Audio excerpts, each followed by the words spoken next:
Hello and welcome to Sideline Story, your destination for sports news, analysis and discussions. I'm Yang Guan. This week we look ahead to the 2028 Los Angeles Olympics.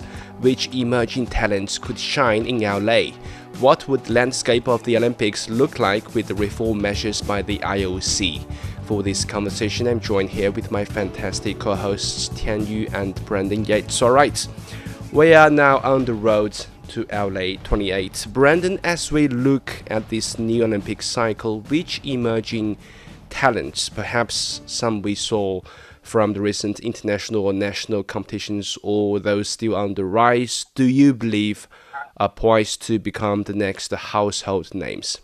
Yeah, look, I think on the international stage, there's probably, too many names from around the world to mention. And I think it's always sort of difficult to predict who could potentially emerge as a massive star by the time we do come around to 2028. I think that obviously we have our established stars from around the world, like Mondo Duplantis and all of these superstars that seemingly are breaking records and making a splash on an annual basis, whether it be at an every 4 year cycle event like the Olympics, or whether it be on an annual basis, just competing on the world stage. So I'm gonna try and focus on South African emerging talent, because as a South African, I'm hoping that some names will make a splash in 2028. I mean, we are relatively inconsistent when it comes to the Olympics. Every now and again, there are some names that really do, become international superstars, like swimmers like Chad le Clos and runners like Caster Semenya in the past.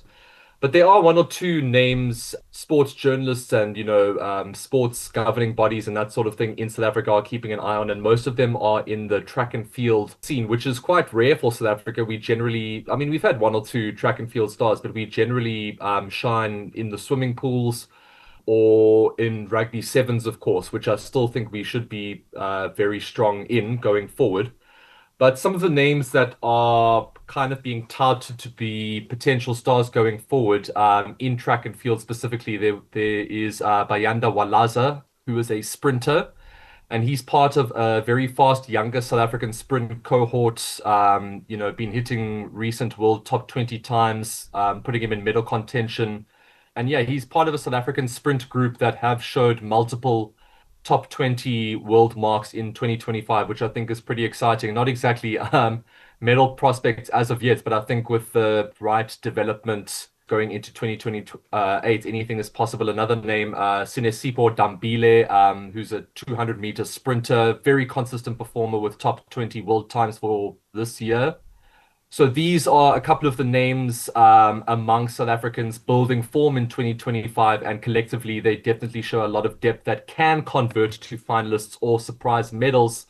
And I'm sure you guys and a lot of viewers in China have been looking, of course, at the latest national games results, and I think there were some very, very interesting breakout stars that are looking potentially very, very strong going into 2028, and they're very young as well. And of course, as we know, over the last couple of years, China has been making immense progress and world dominating times, particularly in the swimming pool, which, I think the world didn't really see coming. I think the progress that is being made by a lot of Chinese, sort of sprint, middle distance, and even long distance swimmers has been absolutely incredible. And I think Zhang Jianshuo, is someone that a lot of people are looking out for. He's 18 years old, if I'm not mistaken. Yeah. Mm-hmm. And won multiple national games freestyle titles and broke a junior world mark in the 400 meters, already among, some of China's fastest times ever. So he should be part of the new elite freestylers that are coming into LA in 2028. And another Yu Zhidi, the 13-year-old swimmer who set an Asian record in the 200-meter individual medley at the national games and is already nationally competitive across IM and fly events, which at that age is just absolutely unheard of. So that's very, very, very exciting for Chinese fans. I mean, her rapid ascent, claiming an Asian record at 13 definitely makes her an obvious long-term medal candidate heading into 2028 and beyond, but also raises, a lot of questions about how the development of her should be managed, what her workload should be, what needs to be worked on, what is natural talent and that sort of thing. Yeah, China did see wave after Yeah. wave of swimming talents these years. I mean, especially at the national games this year, we saw so many talents. But talking about LA28, I also think of football, Desike Douai and Voltmart from Germany. They could start their Olympic Yeah. career on a high note. I mean, if we think about it, Lionel Messi also shone at the Olympics first. So I think, of course, Olympics is not the biggest stage for football, but for these rising talents, it's a good occasion to prove themselves. Yeah, it's a great stage. Yeah, Tianyu, any names do you think are not familiar right now for the public, but could be remembered at LA28? Yeah, first of all, I must give a lot of credit to Brandon because he's already become a China hand. I mean, you just brought up the names that I'm gonna mention in my research because I think just like Brandon said, China has really exciting new wave coming through, especially in swimming. Ever since Pan Zhanle shocked the world at Paris 2024 by breaking the 100-meter freestyle world record, the momentum hasn't stopped. At the national games, we saw the rise of Zhang Zhanshuo, who grabbed 5 golds across different freestyle events. Also, as Brandon touched on, Yu Zidi, just 13 years old. She won 3 golds and even broke Ye Shiwen's Asian record in the 200-meter medley. Apart from them, there's a whole group of young swimmers born after 2005 who showed that they're really ready for the big stage. So I think the Chinese swimming team is gonna shaping up to be one of the most exciting guas we've gonna see in LA 2028. And also internationally, I think basketball is definitely the storyline for me. So it's needless to say that Team USA is gonna be the dominant force again at LA 2028. But the problem is that the LeBron, Curry, Durant era will almost certainly be over by then. So 2020 is where guys like Jason Tatum, Anthony Edwards, and Cooper Flag and Chet Holmgren, they're going to take over as the new leaders.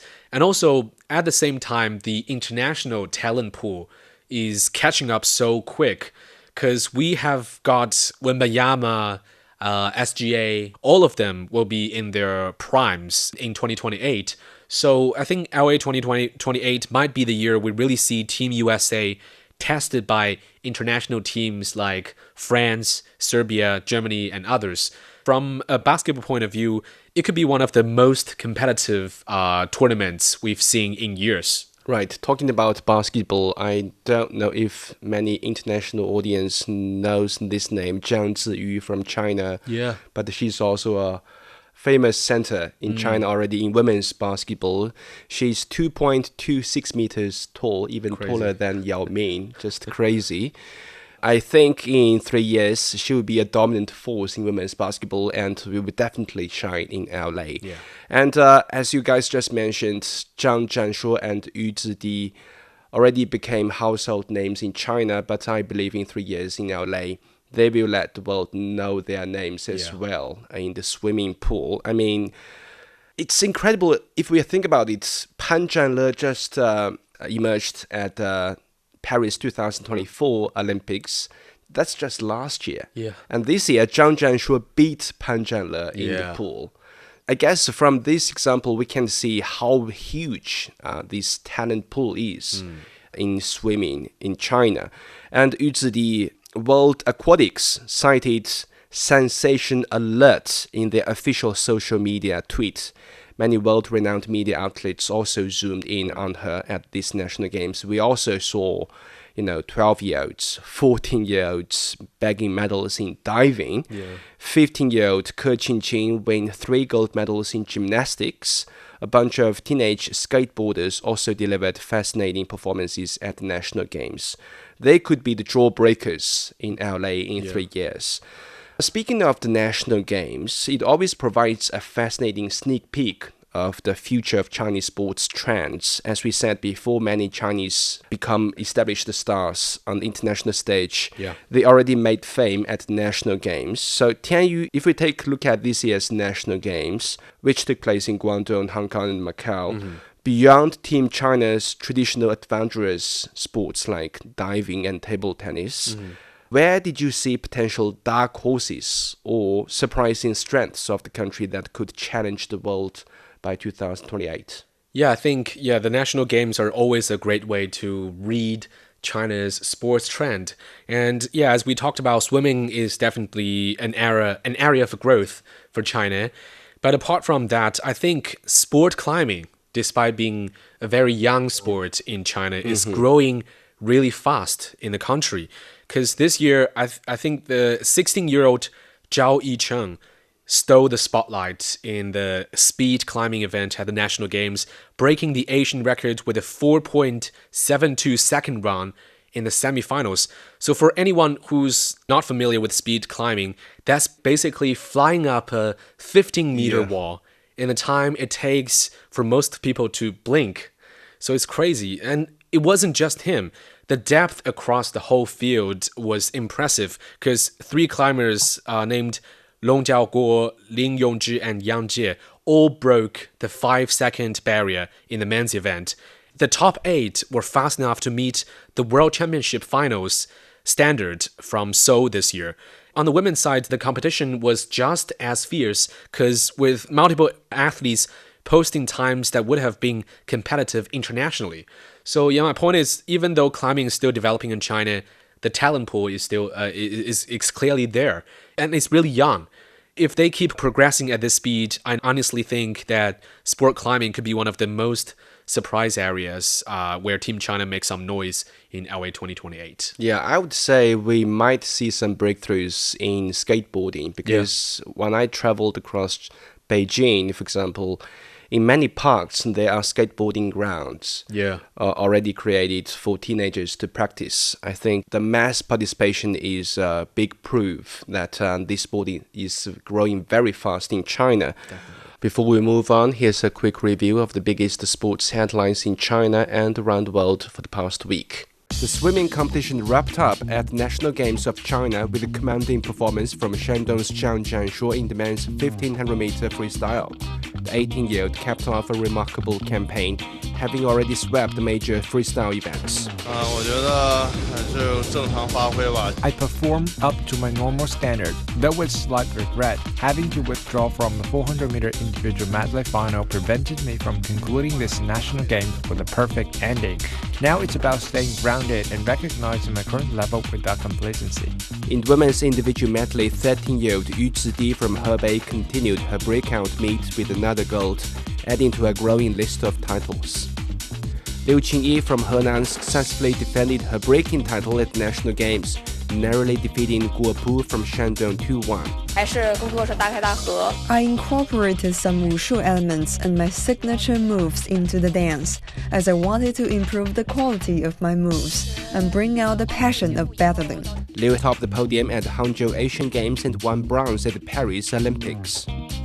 Germany has booked a place at next year's FIFA World Cup with the commanding 6-0 win over Slovakia in Leipzig. Germany coach Julian Nagelsmann. The team worked extremely hard. Every player gave their all. And by working together as a team, they created many great moments on the pitch. Norway stunned Italy 4-1 to seal their spot at the 2026 World Cup, and the result sends the Azzurri back into the playoffs once again. Scotland is heading back to the World Cup for the first time since 1998. Spain, Portugal, Belgium, Switzerland and Austria have also secured places at the 2026 World Cup. Morocco's national team captain and Paris Saint-Germain defender Achraf Hakimi was named Africa's Men's Player of the Year. He beat Liverpool's Egyptian forwards Mohamed Salah and Victor Osimhen of Nigeria and Galatasaray. The legal battle between French football star Kylian Mbappé and his former club Paris Saint-Germain is continuing in the French labor courts. Mbappé is claiming 263 million euros, while Paris Saint-Germain is demanding he pay them 440 million euros. The club says part of their claim comes from a failed €300 million transfer to Saudi Arabia in 2023, which Mbappe refused. Yannick Sinner defeated world number 1 Carlos Alcaraz 7-6, 7-5 to retain his ATP Finals title.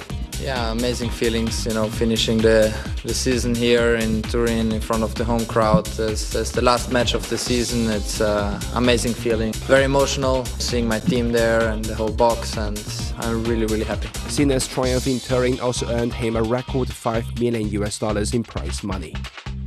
Welcome back. At the opening ceremony of the National Games of China, IOC President Kirsty Coventry paid a personal visit to the Games. It's very rare to see the IOC chief, inspect a national championship or national competitions. Yeah.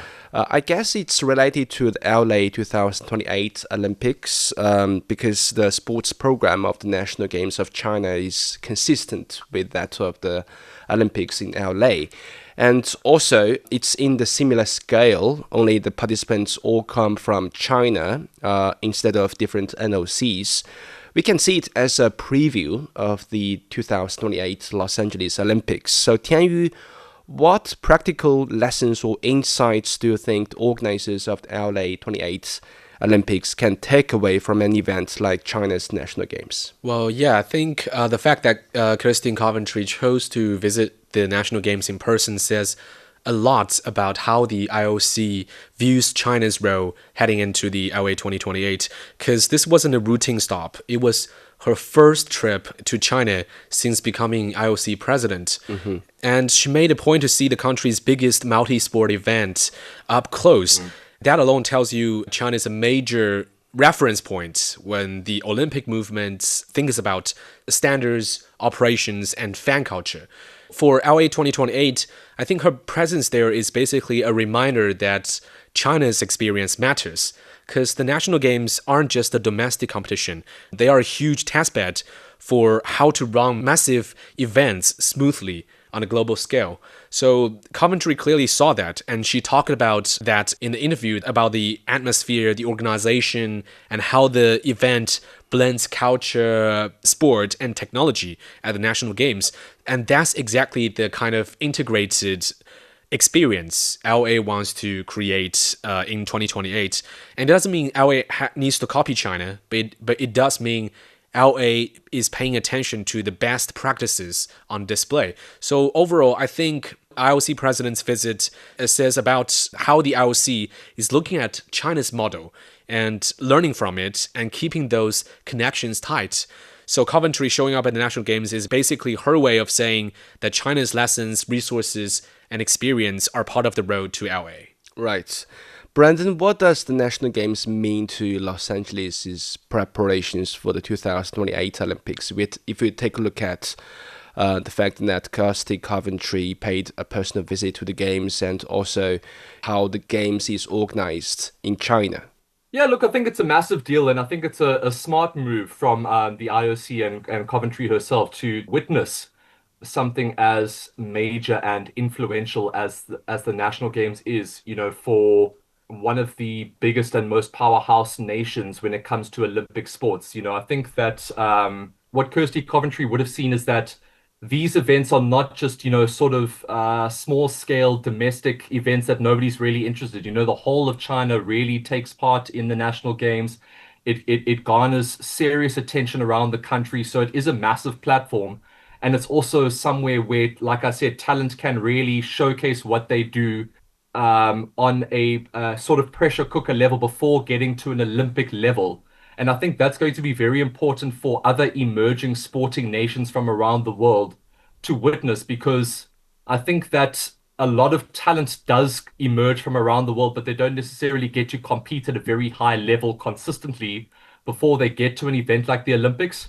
So I think that the IOC will probably use this as a learning tool to then take around the world to show other nations that it is very important to put on, at almost annual events for a variety of Olympic sports to, first of all, garner support and attention from fans and potential stars going forward, but also providing a platform for emerging talents to not just, practice and train behind closed doors, but to also compete and have eyes on them before they get to something as major as the Olympics. So I think that for the IOC and Kirsty Coventry to be able to witness the national games, I think was very important for Olympic sport development globally.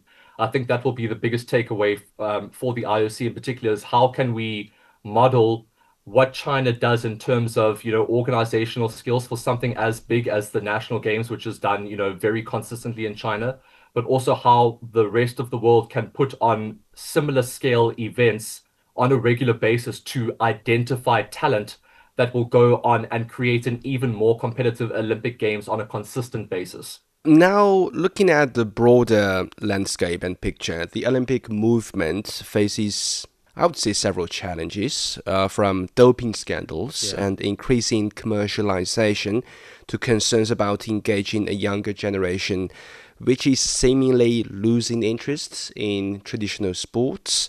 Plus, it's increasingly expensive to host an Olympics. For example, France raised their budget several times during preparation for the 2024 edition. The 2016 Rio Olympics left many stadiums abandoned, which became wasted spaces in the city. Not many countries are now keen on hosting such big events. The IOC is still seeking the host city for the 2036 Games, with many bidders having dropped their plan already. Tianyu, where do you see the Games in 10 years? And what is the most critical reform needed to ensure that they not only survive but thrive? Yeah, I think the Olympics is at a real turning point. And as you said, we're seeing more doping scandals, more commercial pressure, and young people today are not tuning in automatically the way their parents did. But that doesn't mean the games are dying, but it does say a lot about how the traditional model needs to reform and to change. And the biggest challenge of the Olympics right now, I would say, is its relevance. Because young people today have endless choices for entertainment. A lot of them lean towards faster and more interactive and digital experiences. That's why I would say emerging sports, take esports as an example, matter. Not because things like esports should take over, but because the Olympics has to show it actually understands where global sports culture is heading. Esports alone already draws hundreds of millions of viewers worldwide, and I would say that's a sign of what younger generation fans are really interested in.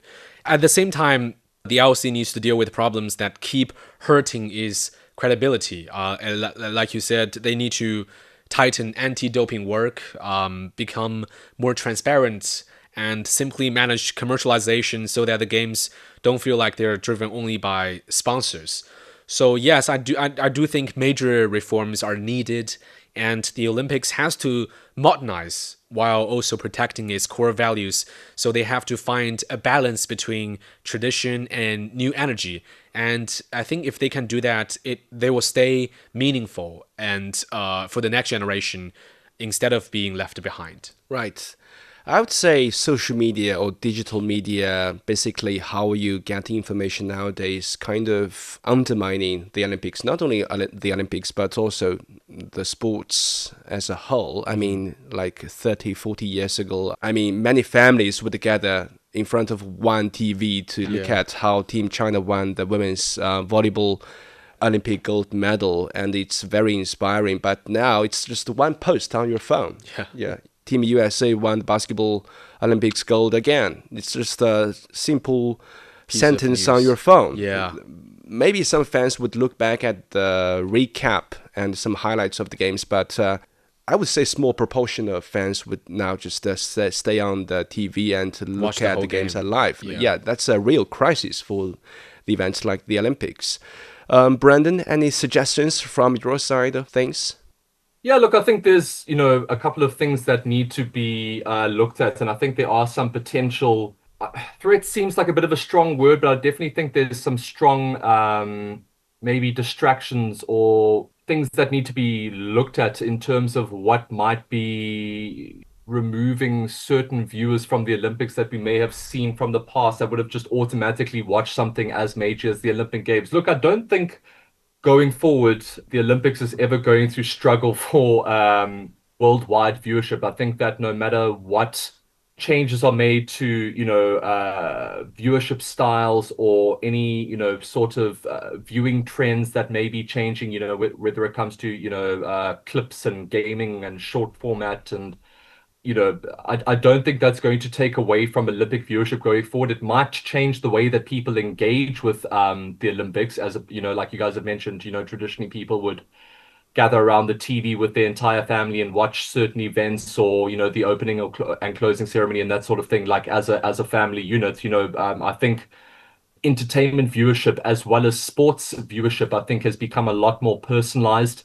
And I think that's just because of all of the options that people have available to them, depending on their interests, on their schedule, on, what is made available to them, et cetera, et cetera. So look, of course, in terms of the games themselves, I mean, obviously, doping remains also a persistent and evolving threat. And, you even have things like the enhanced games coming out that are also kind of creating a bit of a reputational risk to Olympic sports. So I think that's something that needs to be looked at. We've kind of touched on youth engagement in the past. That definitely seems to be mixed. The IOC has come out and acknowledged digitalization and urbanization. They are going to be drivers that shape future engagements. And there are definitely some recommendations coming out in terms of how to adapt and, deliver content in a way that is accessible, not just to traditional Olympic viewers, but to the younger generations that are coming through, figuring out how to grab their attention, whether it's the Olympics or, clothing brands or whatever it may be. I think, everybody's trying to figure out in the modern age how to get eyes onto a product, onto a sport or whatever it may be. And I think that is becoming increasingly difficult because the way that people engage with all sorts of content seems to be changing. Yeah, look, I think there's definitely some concerns for the IOC to look at going forward in terms of what is actually going on in a variety of sports and how that's going to impact, things like competitiveness in sports, adjudication. Yeah, the IOC and sporting bodies around the world have a lot to keep their eyes on and a lot to keep up with. But I also think that they are putting processes in place to kind of keep up with engagement trends, which is very important. Right. Let's see where the Olympics is headed and what kind of changes will take place at LA28. With that, we end this episode of Sideline Story. Thank you so much for joining us. Subscribe to Sideline Story and leave your comments wherever you listen to podcasts.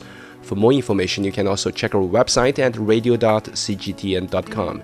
Until next time, stay on the sidelines with us.